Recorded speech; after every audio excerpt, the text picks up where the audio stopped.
पहला प्रश्न कह रहा है अंतरराष्ट्रीय प्राचीन कला महोत्सव 2024 का आयोजन कहाँ किया गया।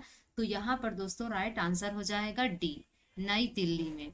नई दिल्ली में अंतरराष्ट्रीय प्राचीन कला महोत्सव 2024 का आयोजन किया गया। अगला प्रश्न है उत्तर प्रदेश के किस शहर में राज्य की पहली डबल डेकर इलेक्ट्रिक बस सेवा का शुभारंभ किया गया है। तो यहाँ पर दोस्तों राइट आंसर हो जाएगा सी, लखनऊ में। उत्तर प्रदेश के लखनऊ शहर में राज्य की पहली डबल डेकर इलेक्ट्रिक बस सेवा का शुभारंभ किया गया। अगला प्रश्न है भारत के 51वें मुख्य न्यायाधीश के रूप में किसने शपथ ली है। तो यहाँ पर दोस्तों राइट आंसर हो जाएगा ए, जस्टिस संजीव खन्ना ने। अगले प्रश्न की बात करें तो अगला प्रश्न कह रहा है किस देश के पर्यटन विभाग ने एक्टर सोनू सूद को पर्यटन के लिए ब्रांड एम्बेसडर नियुक्त किया है। तो यहाँ पर दोस्तों राइट आंसर हो जाएगा सी, थाईलैंड। थाईलैंड देश के पर्यटन विभाग ने एक्टर सोनू सूद को पर्यटन के लिए ब्रांड एम्बेसडर नियुक्त किया है। अगला प्रश्न है राष्ट्रीय शिक्षा दिवस प्रतिवर्ष कब मनाया जाता है। तो यहाँ पर दोस्तों राइट आंसर हो जाएगा सी, 11 नवंबर को। राष्ट्रीय शिक्षा दिवस प्रतिवर्ष 11 नवंबर को मनाया जाता है। अगला प्रश्न है अंतरराष्ट्रीय हॉकी महासंघ का अध्यक्ष किसे चुना गया है। तो यहाँ पर दोस्तों राइट आंसर हो जाएगा सी, तैयब डकराम को। अंतरराष्ट्रीय हॉकी महासंघ का अध्यक्ष तैयब डकराम को चुना गया है। अगला प्रश्न है हाल ही में दीनानाथ बत्रा का निधन हुआ है, वे कौन थे। तो हाल ही में दीनानाथ बत्रा का निधन हुआ है और वे शिक्षक थे। सी ऑप्शन बिल्कुल राइट हो जाएगा। अगला प्रश्न है हाल ही में कहाँ पहली डिजिटल जनसंख्या घड़ी खोली गई है। तो यहाँ पर दोस्तों राइट आंसर हो जाएगा सी, बेंगलुरु। अगले प्रश्न की बात करें तो अगला प्रश्न कह रहा है 5वें राष्ट्रीय जल पुरस्कार 2023 के तहत सर्वश्रेष्ठ राज्य पुरस्कार से किसे सम्मानित किया गया है। तो यहाँ पर दोस्तों राइट आंसर हो जाएगा ए, ओडिशा को। 5वें राष्ट्रीय जल पुरस्कार 2023 के तहत सर्वश्रेष्ठ राज्य पुरस्कार से ओडिशा को सम्मानित किया गया है। अगला प्रश्न है नवंबर 2024 में कितने दिवसीय त्रिसेवा सैन्य अभ्यास पूर्वी प्रहार शुरू किया गया है। तो यहाँ पर दोस्तों राइट आंसर हो जाएगा बी, 10 दिवसीय। नवंबर 2024 में 10 दिवसीय त्रिसेवा सैन्य अभ्यास पूर्वी प्रहार शुरू किया गया। अगला प्रश्न है हाल ही में भारतीय तटरक्षक बल का 26वां महानिदेशक किसे नियुक्त किया गया है। तो यहाँ पर दोस्तों राइट आंसर हो जाएगा बी, परमेश शिवमणि को। हाल ही में भारतीय तटरक्षक बल का 26वां महानिदेशक परमेश शिवमणि को नियुक्त किया गया है। अगला प्रश्न है 2024 में 29वां संयुक्त राष्ट्र जलवायु परिवर्तन सम्मेलन कहाँ आयोजित किया जा रहा है। तो यहाँ पर दोस्तों राइट आंसर हो जाएगा सी, बाकू अजरबैजान में। अगले प्रश्न की बात करें तो अगला प्रश्न कह रहा है भारतीय संगीतकार रिकी केज के किस एल्बम को 67वें ग्रैमी अवार्ड के लिए बेस्ट न्यू एज एम्बियंट या चैंट एल्बम श्रेणी में नामांकन मिला है। तो यहाँ पर दोस्तों राइट आंसर हो जाएगा बी, ब्रेक ऑफ डॉन। अगले प्रश्न की बात करें तो अगला प्रश्न कह रहा है 67वें ग्रैमी अवार्ड्स के लिए नामांकित अनुष्का शंकर किस संगीत वाद्य यंत्र को बजाने के लिए जानी जाती हैं। तो यहाँ पर दोस्तों राइट आंसर हो जाएगा सी, सितार। 67वें ग्रैमी अवार्ड्स के लिए नामांकित अनुष्का शंकर सितार संगीत वाद्य यंत्र को बजाने के लिए जानी जाती हैं। अगला प्रश्न कह रहा है वार्षिक संयुक्त सैन्य अभ्यास आस्ट्रा हिंड किन दो देशों के बीच बारी बारी से होता है। तो यहाँ पर दोस्तों राइट आंसर हो जाएगा बी, भारत और ऑस्ट्रेलिया। अगले प्रश्न की बात करें तो अगला प्रश्न कह रहा है हाल ही में राष्ट्रीय कैंसर जागरूकता दिवस कब मनाया गया है। तो हाल ही में राष्ट्रीय कैंसर जागरूकता दिवस मनाया गया है 7 नवंबर को। बी ऑप्शन बिल्कुल राइट हो जाएगा।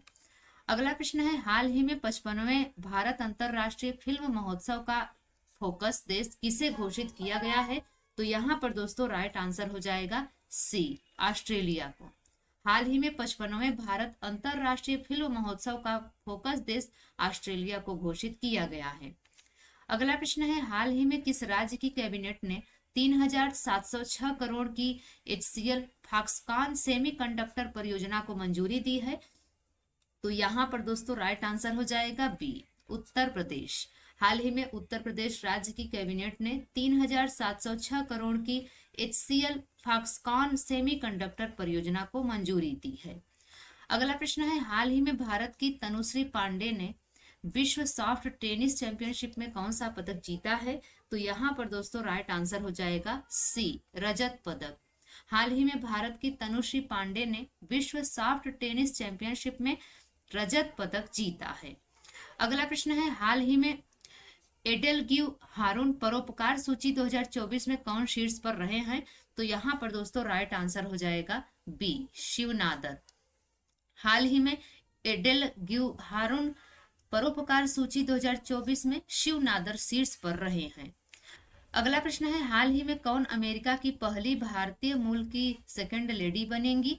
तो यहाँ पर दोस्तों राइट आंसर हो जाएगा सी, उषा चिलकुरी। हाल ही में उषा चिलकुरी अमेरिका की पहली भारतीय मूल की सेकंड लेडी बनेंगी। अगला प्रश्न है, भारत में हाल ही में भारत और किस देश की सीमा पर पहला इंटीग्रेटेड चेक पोस्ट शुरू हुआ है? तो यहाँ पर दोस्तों राइट आंसर हो जाएगा बी, भूटान। हाल ही में भारत और भूटान देश की सीमा पर पहला इंटीग्रेटेड चेक पोस्ट शुरू हुआ है। अगला प्रश्न है, हाल ही में दीनानाथ बत्रा का निधन हुआ है, वे कौन थे? तो हाल ही में दीनानाथ बत्रा का निधन हुआ है, वे शिक्षाविद थे। सी ऑप्शन बिल्कुल राइट हो जाएगा। अगला प्रश्न है, हाल ही में कहा निंगोल चकोबा उत्सव हर्षोल्लास के साथ मनाया गया है? तो यहाँ पर दोस्तों राइट आंसर हो जाएगा बी, मणिपुर। हाल ही में मणिपुर में निंगोल चकोबा उत्सव हर्षोल्लास के साथ मनाया गया। अगला प्रश्न है, हाल ही में किस राज्य सरकार ने राज्यव्यापी जाति जनगणना शुरू की है?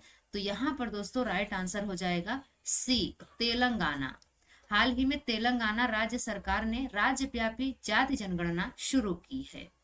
अगले प्रश्न की बात करें तो अगला प्रश्न कह रहा है, हाल ही में कहाँ 15 दिवसीय जल उत्सव शुरू हुआ है?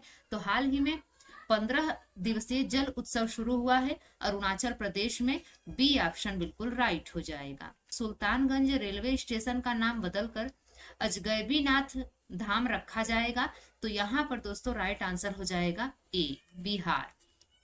हाल ही में बिहार राज्य के सुल्तानगंज रेलवे स्टेशन का नाम बदलकर अजगैबीनाथ धाम रखा जाएगा। अगला प्रश्न है, हाल ही में कौन सा देश 1 जनवरी 2025 से बुर्का प्रतिबंध लागू करेगा? तो यहाँ पर दोस्तों राइट आंसर हो जाएगा बी, स्विट्जरलैंड। हाल ही में स्विट्जरलैंड देश 1 जनवरी 2025 से बुर्का प्रतिबंध लागू करेगा। अगला प्रश्न कह रहा है, हाल ही में किस देश ने भारतीय आगंतुकों के लिए त्वरित वीजा प्रक्रिया शुरू की है? तो यहाँ पर दोस्तों राइट आंसर हो जाएगा सी, दक्षिण अफ्रीका। हाल ही में दक्षिण अफ्रीका देश ने भारतीय आगंतुकों के लिए त्वरित वीजा प्रक्रिया शुरू की है। अगला प्रश्न है, हाल ही में किसे तीसरा रोहिणी नैयर पुरस्कार मिला है? तो यहाँ पर दोस्तों राइट आंसर हो जाएगा बी, अनिल प्रधान को। हाल ही में अनिल प्रधान को तीसरा रोहिणी नैयर पुरस्कार मिला है। तो दोस्तों ये रही आज की हमारी करंट अफेयर्स की क्लास। यह क्लास आपको कैसी लगी आप कमेंट्स में जरूर बताइएगा। अगर यह क्लास आपके लिए हेल्पफुल रही हो, आपको पसंद आई हो, तो लाइक शेयर करके चैनल को जरूर सब्सक्राइब कर लीजिएगा। इस चैनल से आपको मदद मिलेगी। तो मिलते हैं अगली वीडियो में, तब तक के लिए बाय एंड टेक केयर।